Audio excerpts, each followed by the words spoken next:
Bonjour et bienvenue. Alors, aujourd'hui, on va parler soins capillaires naturels, fait maison. C'est vrai que c'est une tendance qui monte, mais bon, la question c'est par où on commence pour que ça marche vraiment. Oui, c'est une excellente question. Et justement, c'est là que l'approche de Madame la Présidente est intéressante. L'idée, c'est vraiment de revenir à des choses simples, naturelles, efficaces, et surtout accessibles avec ce qu'on a déjà un peu chez soi. C'est ça. Et d'après les communications de Madame la Présidente qu'on a pu consulter, des gestes maison, s'ils sont bien choisis, bien faits, ça peut vraiment améliorer la qualité des cheveux. Alors, on va explorer un peu ces recommandations. Tout à fait. Ce qui est intéressant dans ce qu'elle préconise, c'est vraiment l'utilisation d'ingrédients très simples, mais qui ont un vrai potentiel. Alors justement, quels sont ces fameux ingrédients un peu trésors de placard que Madame la Présidente nous encourage à redécouvrir? Alors, on peut commencer par un grand classique, le miel. D'après les conseils de Madame la Présidente, c'est hyper nourrissant, ça donne de la lumière, surtout aux cheveux clairs d'ailleurs. Elle le présente comme un très bon allié si on a les cheveux un peu ternes ou cassants. Ah oui, le miel. Et une recette qu'elle suggère, c'est de mélanger 3 cuillères à soupe de miel liquide avec 3 cuillères à soupe d'aloe vera. On applique ça avant ou après le shampoing. On laisse poser, allez, entre 20 minutes et 1 heure. D'accord. Et après, on rince bien, puis un shampoing doux. Miel, aloe vera, ça semble effectivement super pour l'hydratation, la nutrition. Et l'œuf, on en entend aussi beaucoup parler pour les cheveux. Ah bah oui, l'œuf. Madame la Présidente confirme ses bienfaits, c'est riche en protéines, en bonne graisse. Idéal, selon ses recommandations, pour les cheveux plutôt secs ou abîmés. Ça apporte de la brillance, de la douceur, et cet effet un peu gainant, vous voyez? Oui, je vois. La recette qu'elle propose est toute simple.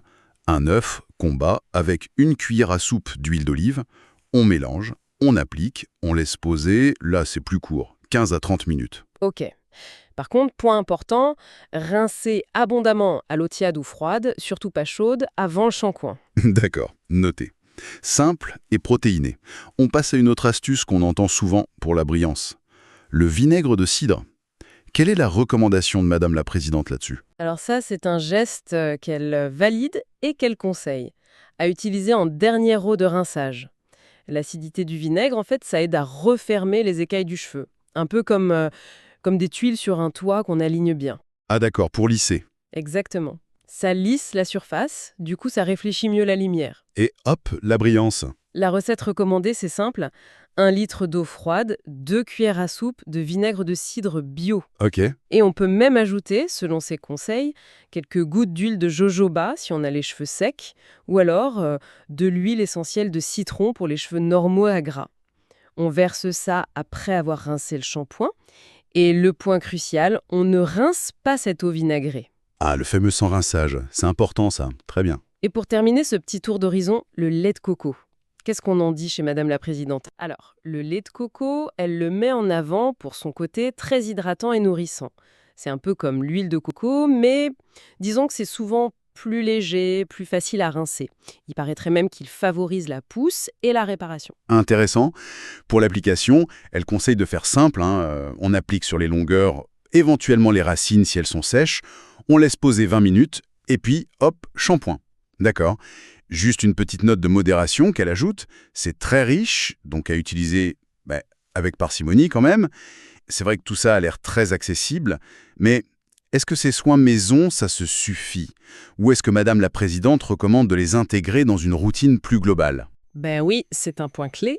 Dans la philosophie de Madame la Présidente, ces soins DIY, c'est vraiment une partie importante, mais d'une approche globale. Leur efficacité, elle est décuplée quand ils sont intégrés dans une routine bien pensée. C'est-à-dire? Par exemple, les sources qu'on a consultées mentionnent que le thé résolution numéro 2 peut servir de base pour une eau de rinçage purifiante faite maison, en plus de ses bienfaits si on le boit.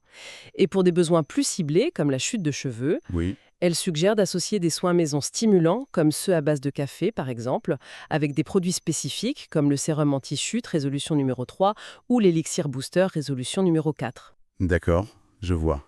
L'objectif, en fait, c'est de créer ce qu'elle appelle une routine consciente, c'est-à-dire naturelle, bien sûr, mais aussi personnalisée et pensée sur la durée. Je comprends mieux. Donc, le fait maison, c'est un peu comme un pilier solide dans une routine plus large, qui peut être complétée par d'autres soins si nécessaire.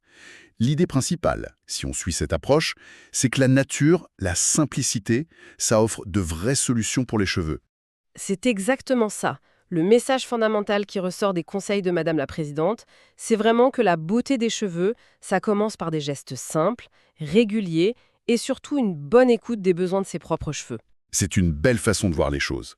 Finalement, on pourrait se demander si une bonne partie de la solution pour avoir des cheveux éclatants ne se trouve pas déjà, dans nos placards de cuisine, attendant juste d'être redécouverte.